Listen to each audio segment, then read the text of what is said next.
Hi, Mike Aronoff with Canoe, Kayak, and Paddle Company. I'm going to talk a few minutes about the parts of the paddle and how to hold it.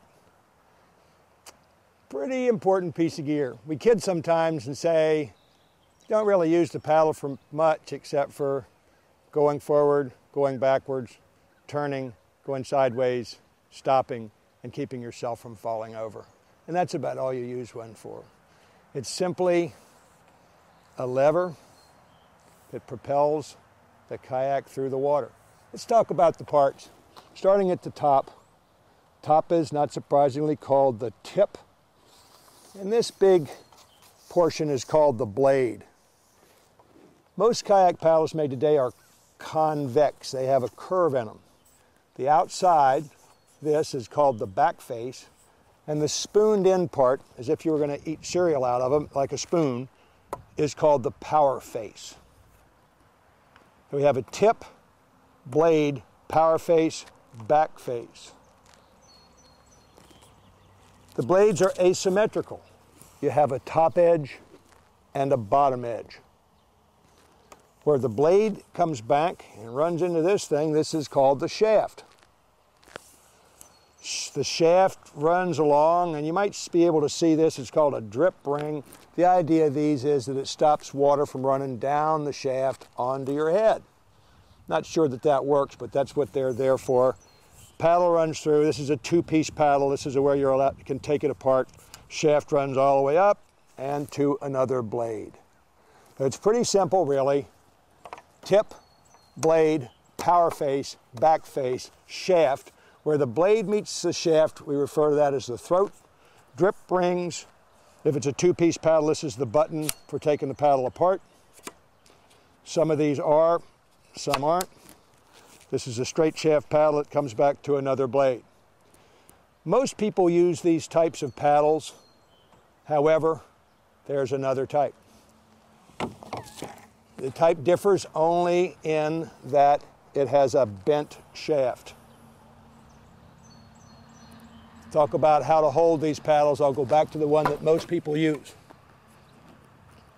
First of all, when you hold a paddle, you use a loose grip.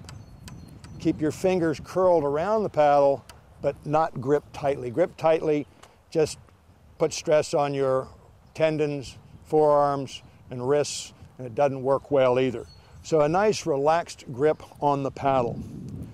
You're going to hold the paddle. We use a thing called a 90-degree test. If you'd put the center of the paddle on your head, my arms ought to be at about 90 degrees or at about right angles. That's about where your hands go. And because this is a lever, you want your hands equal distant from the blades. This is right way up. Top edge up, bottom edge down. Hands held like this. You can see that when this blade is straight up and down, this one's not. This is a choice. People can have their blades the same, both blades at the same angle, or they can have their blades feathered or offset. In either case, when you hold the paddle, you have your knuckles of the blade that's up straight. If both of them are up straight, then both sets of knuckles are lined up with the top edge of the blade, so that you're going to be able to control the blade angle by moving your wrist forward or back.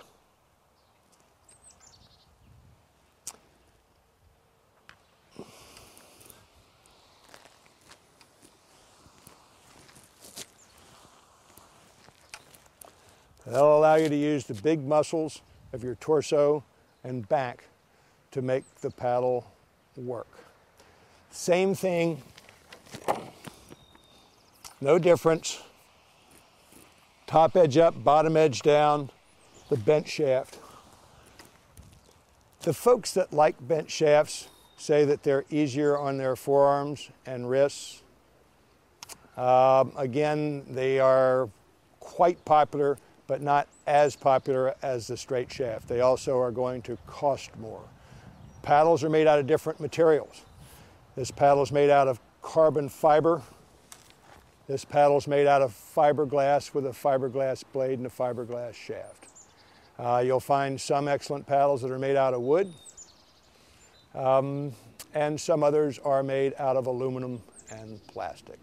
So that's about enough on paddles until we get on the water and learn how to use them there.